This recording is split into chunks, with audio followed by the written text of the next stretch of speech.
எதையுமே பிரச்சனையாக எடுத்துக்கிட்டால் பைத்தியம் பிடிச்சிடும். பிரச்சனை தான் வருமே, பிரச்சனை இல்லாமல் என்ன வாழ்க்கை?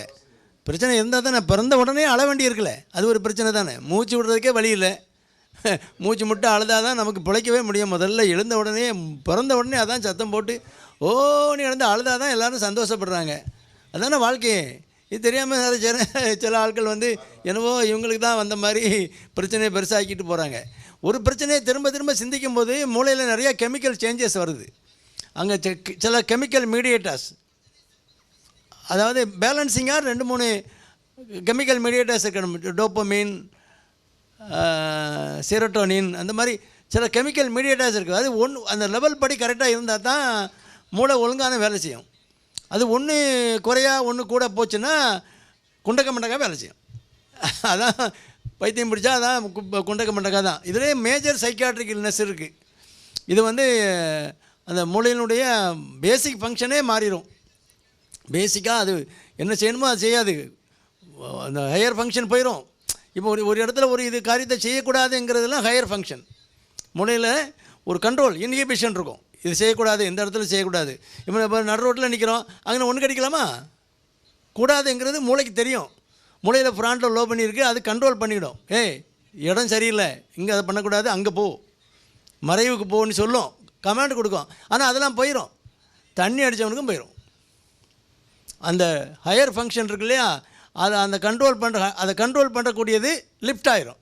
ஆனால் தண்ணி போட்டு வந்தவொடனே முதலாளிட்டு ரொம்ப பவ்யமாக முதலாளின்னு இருப்பான். தண்ணி போட்டு இங்கே வந்தோடனே போய்யா அவன் வேலையை பார்த்துட்டு. ஏன்னா அந்த இன்ஹிபிஷன் போயிடுது, முதல்ல மூளையை கெடுக்குது. அதான் அது தண்ணி போட்டு, அதாவது சாராயத்தை போட்டு காசு கொடுத்து வாங்கி மூளையை கெடுக்கிறான், முதல் வேலை. இது இந்த கெமிக்கல் மீடியேட்டர்ஸ் எல்லாம் உள்ளுக்குள்ள உள்ள கெமிக்கல் மீடியேட்டர்ஸ் மாறனால வருது. இது ஜெனட்டிக்கலாகவும் வரலாம், சில மரபு கூறுபடியும் வரலாம். அவங்க அம்மாவுக்கு இந்த மாதிரி சைக்காட்ரி ப்ராப்ளம் இருந்தால் பொண்ணுக்கு வரலாம். அதனால் நீங்கள் கல்யாணம் பண்ணும்போது பொண்ணுக்கு அம்மாவையும் கொஞ்சம் விசாரிச்சுக்கணும்.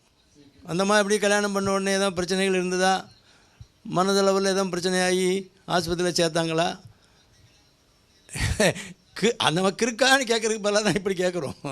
மனதளவில் ஏதாவது மனநோய்கள் எதாவது இருந்ததான்ட்டு. அது சைக்காட்ரிக் ப்ராப்ளம் வந்து நிறையா genetic correct, major psychiatric illness. Minor psychiatric illness depression, anxiety. சிலர் டென்ஸாகவே இருப்பாங்க, நீ மூஞ்சி வச்சுக்கிட்டு இருப்பாங்க.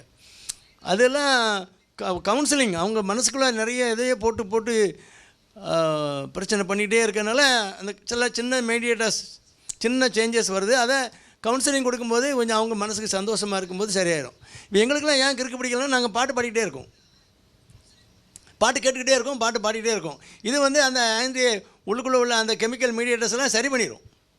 அதனால் நமக்கு பிடிச்ச காரியங்களை செய்யும்போது அந்த மீடியேட்டர்ஸ் வேறு மாதிரி இருக்கும், பிடிக்காத காரியங்கள் நடக்கும்போது அதனுடைய மீடியேட்டர்ஸ் வேறு மாதிரி இருக்கும். அதனால் நீங்கள் பிடிச்ச காரியங்களை நிறைய செய்யுங்க, பிடிக்காத காரியங்களை கொஞ்சம் விட்டு விலகிருங்க, அவ்வளோதான். அப்படி இருந்தாலே இந்த சின்ன மன பிரச்சனைகள் வராது. இவ்வளோ போதும்னு நினைக்கிறேன். ஜெனட்டிக்கலாகவும் வரலாம், அந்த மரபு கூறுபடியும் வரலாம். அதனால் அவங்க அம்மாவுக்கு இருந்தால் பாட்டிக்கு இருந்தால் அப்படின்னா வரலாம், பெரிய சைக்காட்ரிக் இல்னஸ் வரலாம், அதுவும் இருக்குது. அப்புறம் சூழ்நிலைகள் நிறைய மாற்றங்களை கொண்டு வருது. சூழ்நிலைகளை சரி பண்ணிட்டா அதுவும் சரியாயிடும்.